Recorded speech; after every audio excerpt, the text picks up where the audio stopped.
وبالأسحار هم يستغفرون. Kadang dalam hidup ini Allah buat sesuatu terjadi pada diri kita supaya kita hanya bersandar pada Allah. Mana contoh? Musa alaihissalam. Musa hidup dia bukan main-main. Musa punya bapa ayah Fir'aun. Ayah kamu siapa? Tu orang kaya. Ayah kamu siapa? Tu orang ada kuasa. Musa, ayah kamu siapa? Fir'aun. Ayah Musa alaihissalam. Mak dia pula Asia. Sebab dia budak yang dihanyutkan dalam boks kayu di Sungai Nil. Dan Asia lama merindukan seorang anak. Hidup dia selesa. Hidup dalam istana, tak pernah susah. Ayah Raja Fir'aun, bunda pula perempuan yang baik. Tapi Allah ingin supaya dia jangan bergantung kepada manusia. Macam mana cara Allah nak keluarkan Musa daripada istana Fir'aun? Maka Allah buat suatu cerita. Ada dua orang yang sedang berkelahi, bertikai, berkonflik antara bangsa Mesir dengan bangsa Israel, berkelahi.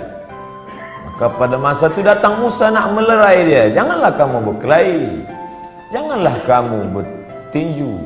Maka masa itu orang ni degil tak nak berhenti. Musa pun terlanjur pukul, mati. Jadi Allah yang buat itu. Fawakazahu Musa pun meninju dia dan orang ni mati. Musa pun takut, dia pun berlarikan diri, bersandar sebatang pokok kayu.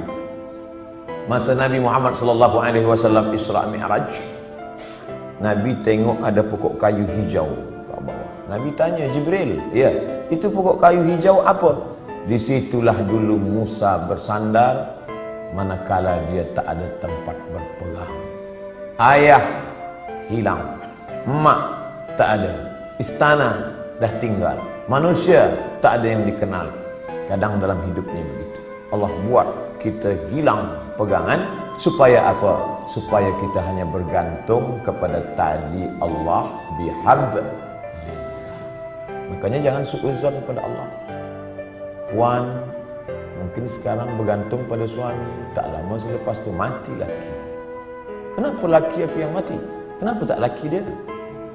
Aku sembahyang, aku baca Quran, aku baca Yasin, aku ikut tazkirah. Husnuzon pada Allah. Inna husni zanni abdi bi. Aku memenurut prasangka hamba-Ku padaku. Mungkin Allah ingin supaya kita hanya bergantung kepada Allah semata. La haula wala quwata illa billah. Makanya perempuan yang tabah dia tak menangis. Mati laki dia tak menangis. Awak tak menangis? Tak, saya bergantung kepada Allah. Kenapa tak menangis? Memang saya lama dah tunggu. Sebab laki itu tak elok, jahat, tak sembahyang. Oleh sebab itu maka kita husnuzan pada Allah. Anak ada, bini ada, unta ada, kebun ada, berpegang kepada makhluk. Allah uji, Allah matikan anaknya, dia tetap berpegang. Allah buat unta, lembu mati, kambing mati, tetap. Allah buat pula kebun-kebun yang hijau menguning, layu mati, kering, tetap. Tinggal seorang saja yang tempat dia bersama, rahmah. Maka disebut dalam doa orang menikah, Allahumma arham bainahuma kama rahimta baina Ayyuba wa Rahman. Ya Allah, buatlah mereka berdua berkasih sayang sebagaimana berkasih sayangnya Ayyub dan Siti Rahmah. Rahmah setia. Harta tak ada, anak mati, kambing mati, tanaman kering, tetap cinta kepada Ayyub. Sampai masa ujian, di bawah ujian, jatuh serendah-rendahnya dari kaya raya, hilang semuanya, datang penyakit kulit, berulat daging, tetap juga. Namun meminta kepada Allah tidak, malu dia. Ayub tak ada minta pada Allah, ya Allah, dulu aku elok, rezeki banyak, ini kenapa anak mati, tanaman mati, kering, onta mati, datang pula penyakit kulit, salah aku apa? Tak ada Ayub marah kepada Allah. Sampai akhirnya rahmah tak tahan. Apa kata isteri Ayub? Berdoalah pada Allah Ayub, mengadulah pada Allah. Apa kata Ayub? Rabbi anni massani ad-dur wa anta arhamur rahimin. Rabbi, ya Allah, anni, sesungguhnya aku, massani ad-dur, terkena penyakit, wa anta arhamur rahimin, engkau maha sayang di antara yang penyayang. Tak ada dia mengadu, dia tak ada minta, dia hanya bercakap saja, ya Allah, aku kena penyakit. Tak ada dia minta, ya Allah, sihatkanlah aku dah tak tahan lagi dah. Dia hanya berkata, aku kena penyakit dan engkau maha sayang di antara yang sayang. Maka saat itu apa kata Allah? Urkud birijlika, tumit engkau pijakkan ke tanah, keluarlah air memancar, mughtasalun baridun, air yang sejuk, dia mandi sehat walafiat, dibalikkan Allah lagi semua yang hilang. Bersandar, berpegang kepada Allah. Tak ada jalan lain. Hablum minallah. Faqsusil qasasa, ceritakan kisah-kisah itu hai Muhammad sallallahu alaihi wasallam. Ceritakan kisah-kisah itu wahai Abdul Somad, supaya apa? La'allahum yatafakkarun, supaya manusia ini berfikir, jangan dia sangka dia saja yang diuji Allah, bahwa nabi-nabi dulu pun ujian hidupnya luar biasa. Mereka luar biasa. Kalau Ustaz Abdul Somad biasa di luar, di Sumatera, di Kalimantan, di Sulawesi, di Papua, saya bagi tazkirah di luar. Orang dalam masjid, saya di luar. Di Padang, di Malaysia, alhamdulillah di dalam. Berpegang kepada Allah Subhanahu wa taala. Datang risau susah hati, kemana risau hati nak dialamatkan? Ambil air sembahyang, menghadap kepada Allah, angkat dua tangan, Allahu Akbar. Kadang ada orang ini, dia nampak kita tenang, macam tak ada masalah dalam hidup, tapi dia tak sembahyang, dia tak baca Quran, dia tak berzikir. Kenapa dia tenang? Rupa dada. Patutlah tenang, nak gila dah. Tidak ada jalan lain. Sebenarnya orang yang minum khamar tu yang nak dia cari apa? Ketenangan. Orang yang pakai dadah tu sebenarnya yang nak dia cari apa? Ketenangan. Orang yang makan itu ini sebenarnya ketenangan. Maka ketenangan semua ini palsu. Ketenangan ini tidak ada yang betul. Saya sampai office pukul 7. Biasa office cepat hari itu saya sampai. Ada seorang kaki tangan, Ustaz Somad cepat sampai. Ya, ada yang saya nak tanya pada Ustaz. Sebenarnya lama saya dah nak tanya, cuma malu di majlis. Ini kita tak ada orang lain, saya nak tanya. Apa? Saya kalau dengar lagu dangdut tenang hati saya. Kata saya, ini tak betul. Ketenangan yang betul adalah tenang masa berzikir, tenang masa berselawat. Kadang kita ni jaga pagi tidur, sempit rasa hidup, tak tahu entah apa yang menyusahkan hati, maka lapangkan. Orang lain dia kata, bila anda nak tenang, pejamkan mata, tarik nafas, tarik, tahan. Kita tak diajarkan macam tu. Kita diajarkan hadapi hidup ini, serahkan pada Allah Subhanahu wa taala, berzikirlah. Apa zikir? Kata ustaz ini banyak-banyak berselawat. Bila engkau susah hati, banyak-banyak berselawat. Allahumma shalli ala sayyidina Muhammad wa ala ali Muhammad. Allahumma shalli ala sayyidina Muhammad wa ala ali Muhammad. Allahumma shalli ala sayyidina Muhammad. Kata ustaz ini pula, banyak-banyak berzikir. Afdhalul zikri fa'lam annahu la ilaha illallah. Kata ustaz ini pula, yang paling elok tu tasbih.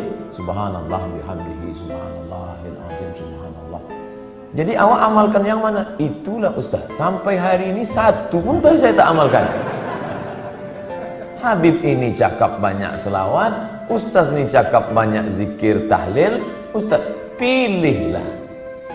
La ilaha illallah 1000 elok, selawat 1000 istighfar 1000 Malulah mana-mana nak bawa tasbih.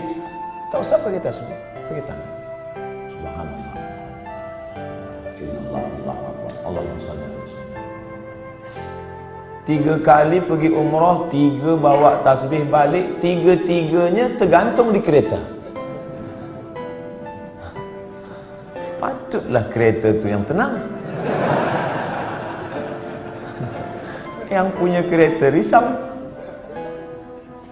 Kita berzikir supaya Allah turunkan ketenangan.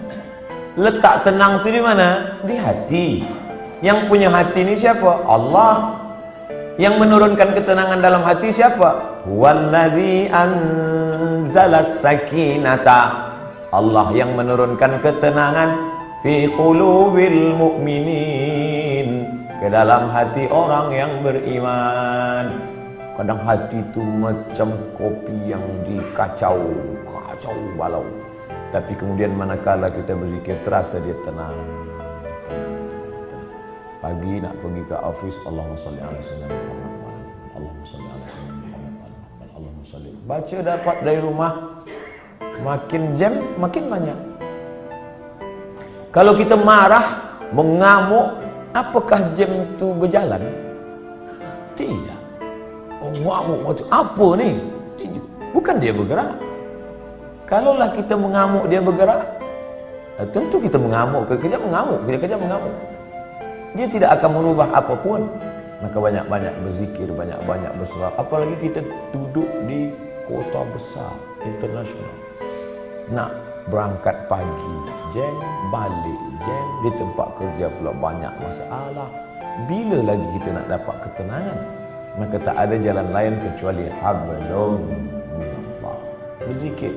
Saya malu nak bawa tasbih, ustaz. Okey, ada yang sekarang pasang macam ring cincin. Okey. Subhanallah, subhanallah, subhanallah. Tenang, terasa tenang. Subhanallah, subhanallah. Dapat 100. Subhanallah. Dapat 200. Dapat 1000, ambil gambar.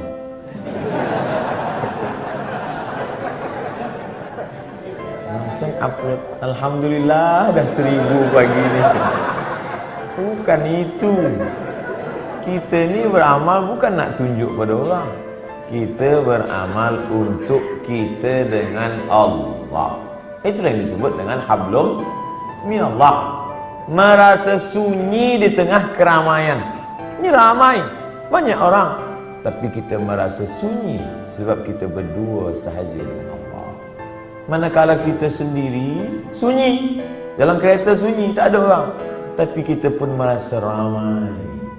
Saya ustaz, walaupun saya balik dari office sendiri, seorang saja, tapi saya merasa ramai. Dengan siapa? Ada Michael Jackson, ada Bryan Adams. Bukan dengan dia, tapi kita bersama dengan Allah. Hablum minallah. Kira-kira orang-orang soleh itu apakah tak ada takut dalam hatinya? Sahabat-sahabat Nabi itu apakah tak ada risau dalam hati dia? Abu Bakar Siddiq bukan tangguh, dekat dengan Nabi SAW, berdua.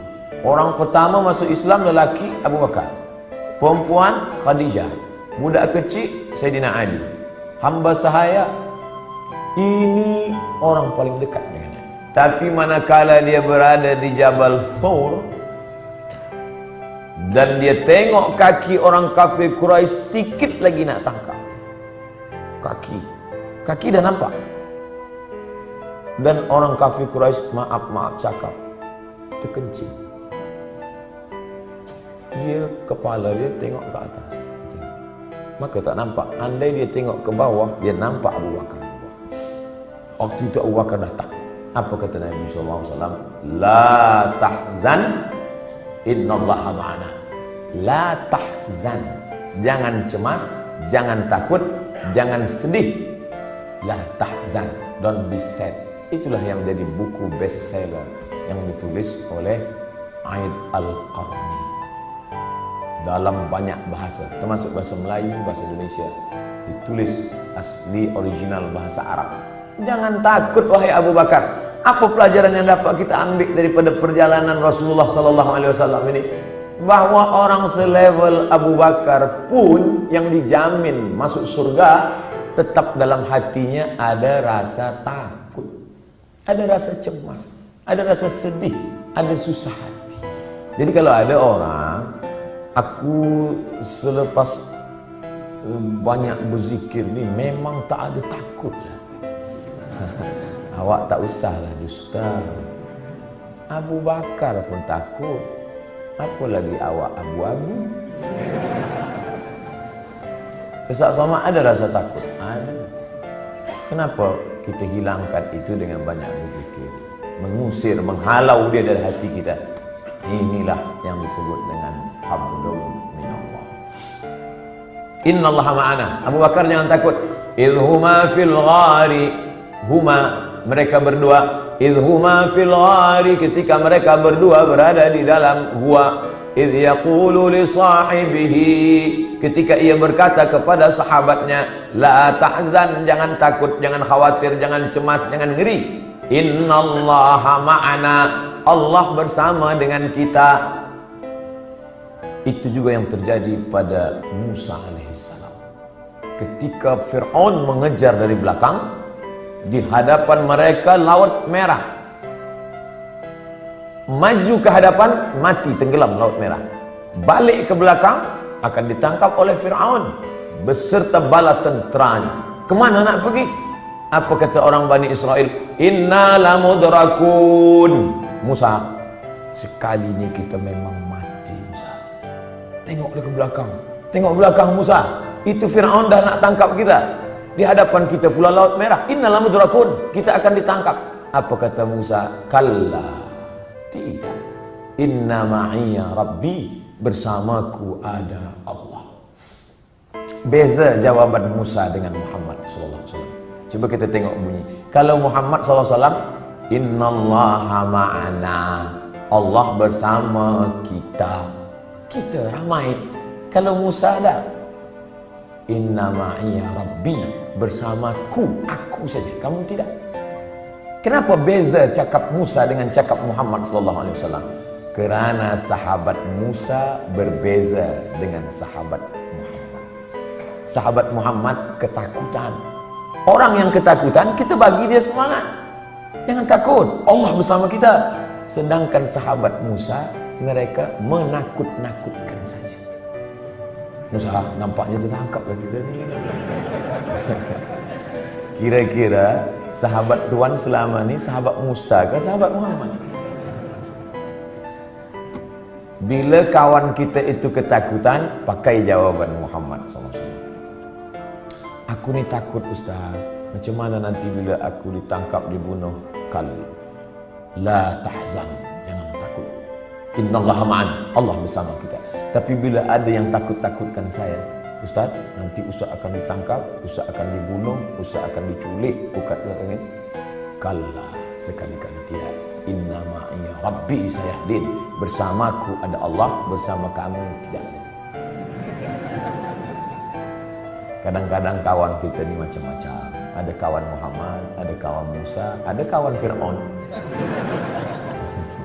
Makanya kita tengoklah nanti di hadapan. Bila dia, kita tahu dari bunyi cakap dia. Kalau dia takut, kau lah yang dikatakan Ustaz semalam.